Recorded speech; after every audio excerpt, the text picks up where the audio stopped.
sur être militante féministe en 1968 vs en 2002. Deux générations témoignent. Lui, se revendiquer féministe, c'est pas du tout quelque chose d'incongru. Alors que nous, quand on continuait à se revendiquer du féminisme, on nous disait mais ça sert à rien quoi. Je m'appelle Monique, je suis militante féministe depuis les années 1970. Je m'appelle Léna, j'ai 20 ans et je suis membre de la coordination nationale Nous Toutes depuis 1 an.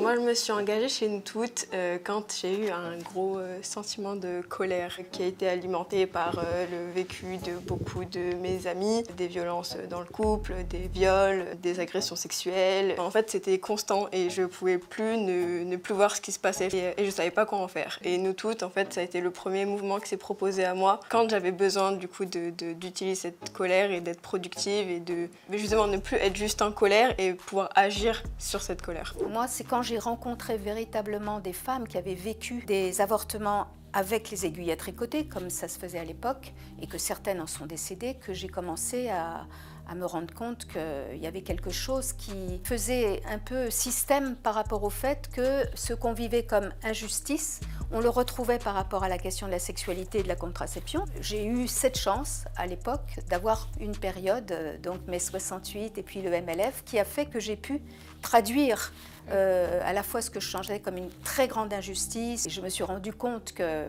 tout ce que disaient les femmes à la Sorbonne qui avaient organisé le forum Les Femmes et la Révolution, tout à coup, ce qu'elles disaient tout haut, je le sentais tout bas depuis des années. Mais je n'arrivais pas à pouvoir me le formuler en me disant que je n'étais pas la seule à le vivre. Et ça a changé complètement à la fois ma vie à l'époque et mes engagements futurs. Mon premier souvenir, du coup, il date de l'année dernière. C'était lors de l'organisation d'un die-in pour lutter contre les féminicides. C'était la première fois que je vivais, que je participais et même que je voyais tout simplement une aussi grosse action militante.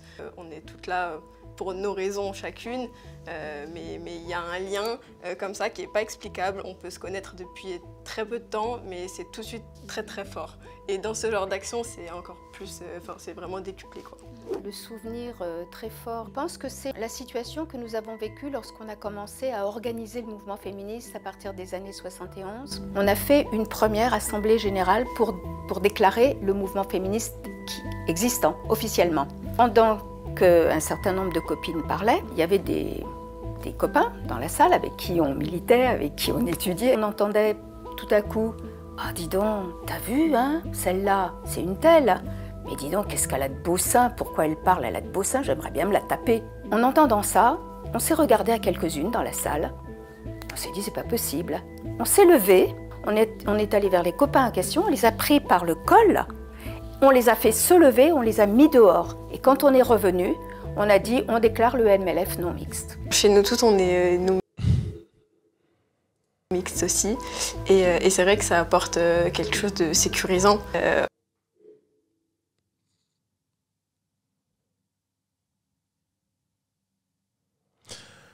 Donc, on est censé prendre des groupes de féministes au sérieux, prenant l'égalité homme-femme, lorsque au sein même de leur groupe, excusez-moi, le mélange n'est pas possible. Est-ce que quand même c'est quand même incroyable, hein, c'est non mixte, mais prône égalité homme-femme. Non mais, attendez, non mais c'est incroyable, c'est incroyable. Là par contre, on est vraiment dans c'est illogique. C'est illogique. Mais vraiment illogique. Ça n'a aucun sens. Est-ce que vous vous rendez compte à quel point est-ce que ça n'a aucun sens? Et c'est ça le problème des féministes, c'est que là, elles sont en train de sourire toutes les deux. Et elles ne comprennent pas que rien que cette action, cette petite action-là, décrédibilise une grande partie de leur discours. Comment pouvez-vous demander l'égalité homme-femme, l'égalité de traitement, mais par contre, au sein même de votre organisation, opérer une certaine discrimination?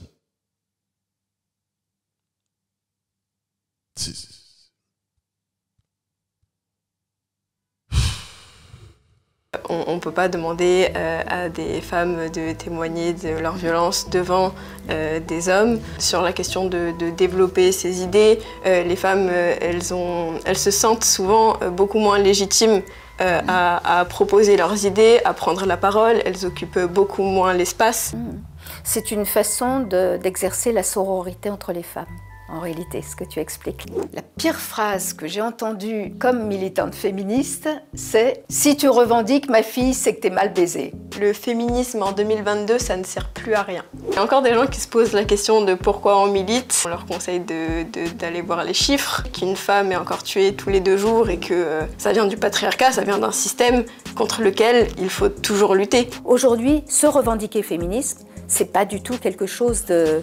Je comprends pas, pour tous les hommes qui meurent dans ce monde-là, c'est quoi du coup? C'est encore une fois le patriarcat, j'imagine, parce que l'homme veut tout dominer, c'est ça? Même en dehors de la famille. Dans ce cas-là, c'est pas le patriarcat, parce que le patriarcat ne découle que de la domination d'un homme vis-à-vis... Enfin, encore une fois, c'est quoi le problème avec le patriarcat à chaque fois? C'est quoi le problème avec tout cela? J'en ai déjà parlé, mais vraiment un bon nombre de fois, mais il faudrait peut-être commencer par arrêter avec ça. J'ai l'impression par moment que les hommes ne sont victimes de rien. J'ai l'impression par moment qu'aucun homme meurt chaque jour. J'ai l'impression que par moment, aucun homme n'est agressé chaque jour. C'est vraiment l'impression que j'ai de tout ça. C'est l'impression qui est là, vraiment. C'est les hommes, non, ça n'existe pas. Patriarcat oblige. Bon. D'incongru. Alors que nous, quand on continuait à se revendiquer du féminisme, on nous disait mais ça sert à rien quoi. Le terme féminisme est passé grâce à MeToo. Ça fait partie du panorama des luttes acceptables. À chaque moment du féminisme. Il faudrait voir en ce moment avec la guerre le nombre d'hommes qui meurent et le nombre de femmes qui meurent. Ça serait intéressant de comparer quand même. Il faut toujours continuer à lutter. C'est-à-dire qu'on n'a jamais fini. Surtout que si on voit que des dizaines d'années plus tard, au final, on me disait et on te disait la même chose, c'est il y a toujours eu une volonté de nous faire taire. Oui, absolument. Et depuis des siècles et des millénaires même. Toujours une volonté de nous faire taire.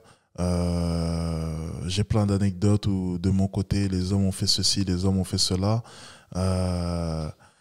Ils sont toujours comme ci, ils sont toujours comme ça, c'est le patriarcat, c'est ceci, c'est cela. Est-ce que par moment, vous n'avez pas l'impression que leurs idées, toutes leurs idéologies sont dictées par une certaine forme de haine et une certaine envie de vengeance?